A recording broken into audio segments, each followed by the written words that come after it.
From JBS Studios in Greater New York, this is the JBS News Update with Tisha Bader.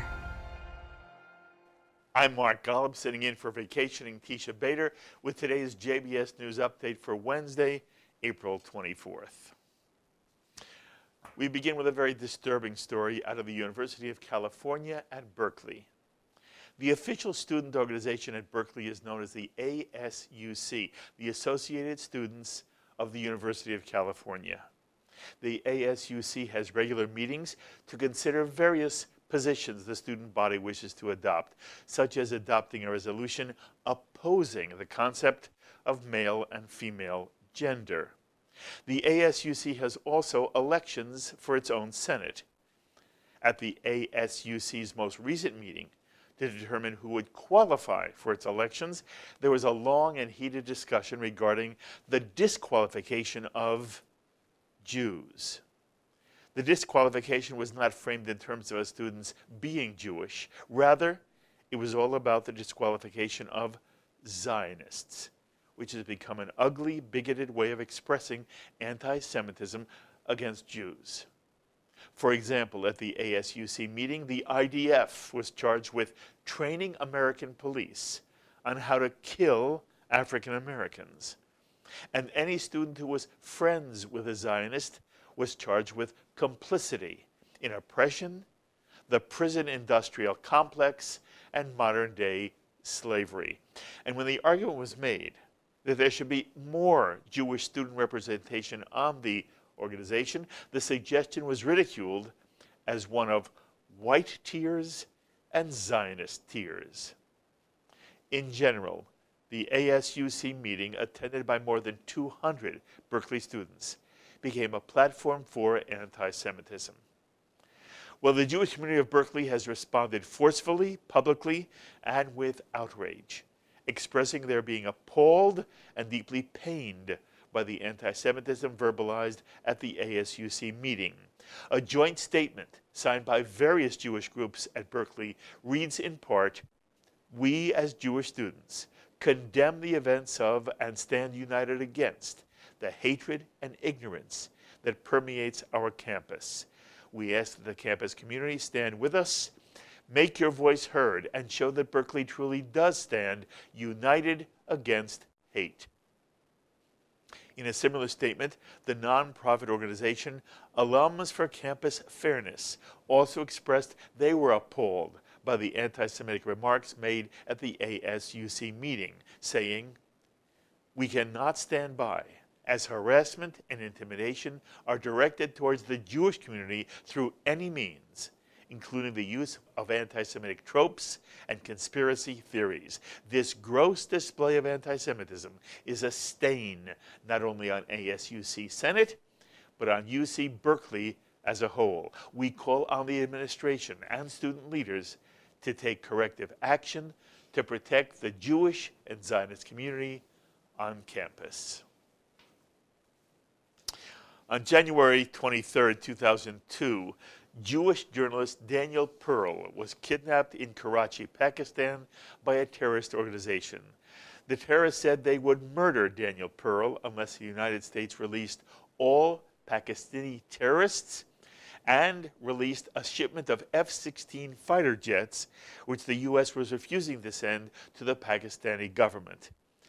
Now, I'm sure most of you know that on February 1st of 2002, Daniel Pearl was beheaded on tape after issuing the immortal words, "My father is Jewish, my mother is Jewish, I am Jewish."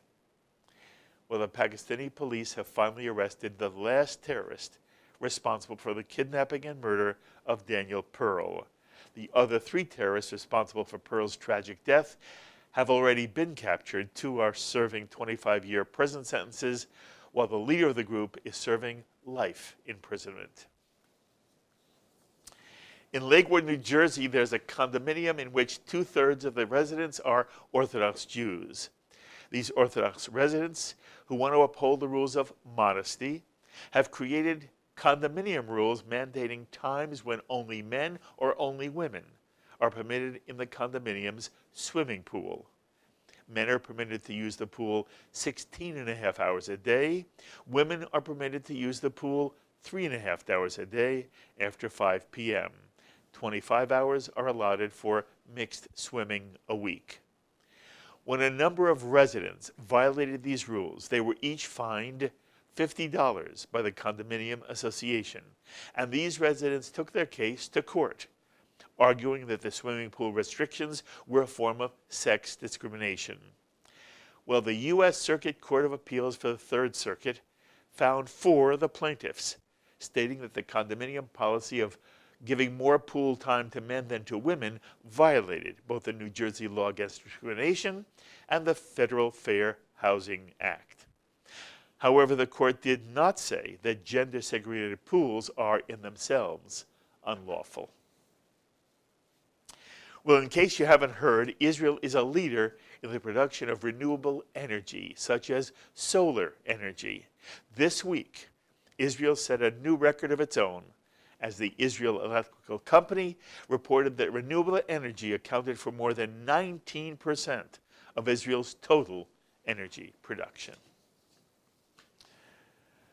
Finally, please permit me a personal note. On Tuesday, we reported on a story out of the Jewish Telegraphic Agency, which did a very interesting report on Jewish connections in the Mueller report. Ami Eden does a wonderful job with the JTA, which is a source of news for many in the Jewish community.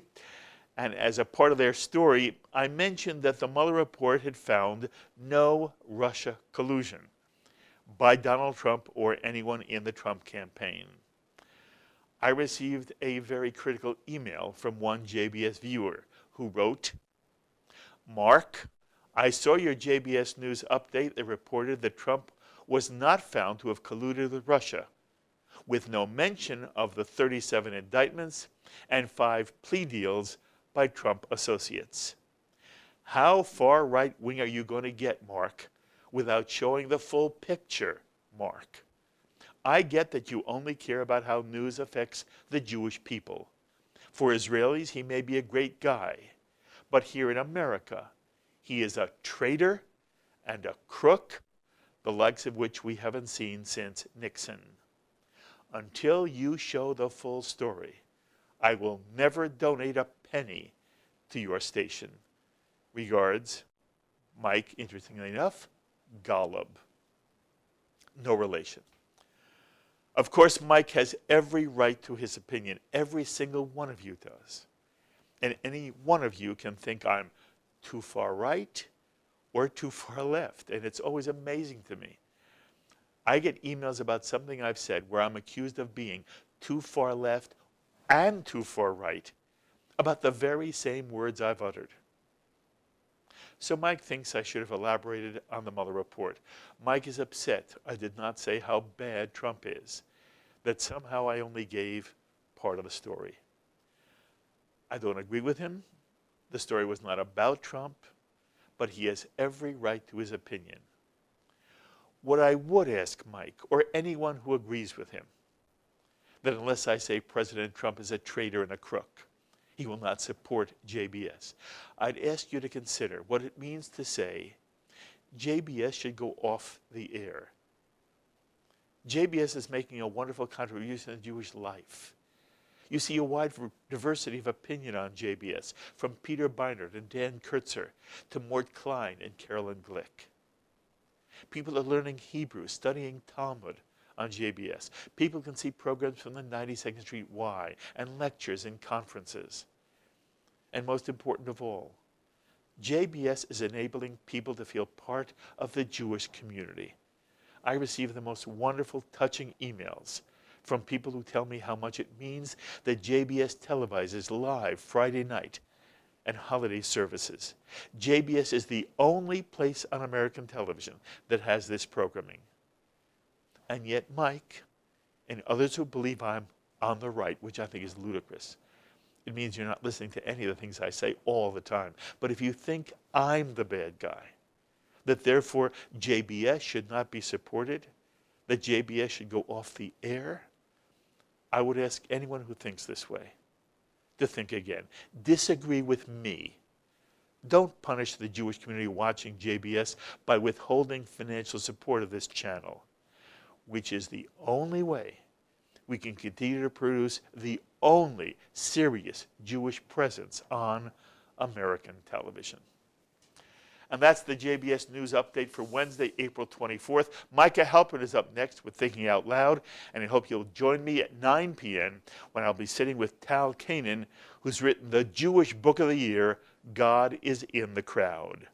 I'm Mark Golub. Be well, my friends.